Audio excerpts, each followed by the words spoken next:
Hello guys, kunin nga natin yung bunga ng ating papaya dahil kinukuha na. Mayroon na naman nanguha na hindi nagpapaalam. So, kukuhanin na natin guys. Lahat yan ng bunga. At gagawin na lang natin at tsara. O diba?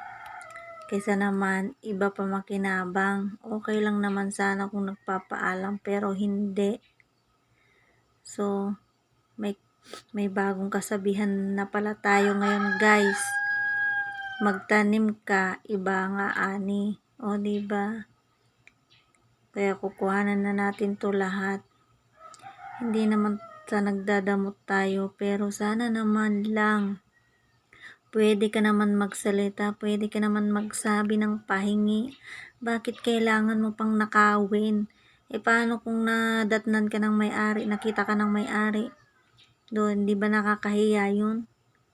Mas nakakahiya kaya yung magnanakaw ka, yung kukuha ka na lang basta na hindi ka nagpapaalam kaysa yung magpapaalam ka, o diba?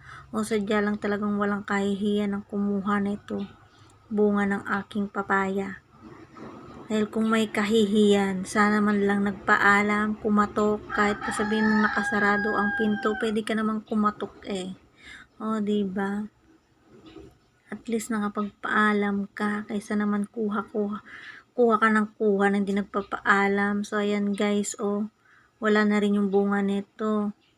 So sana hindi ko pa siya kinuha talaga kasi papalakihin ko pa nga ng konti habang di pa binabakuran para sa ganun naman lumaki-laki pa. Ngayon kinuhanan na naman at hindi nagpaalam yung kumuha. Kukuhanin na nga lang natin lahat.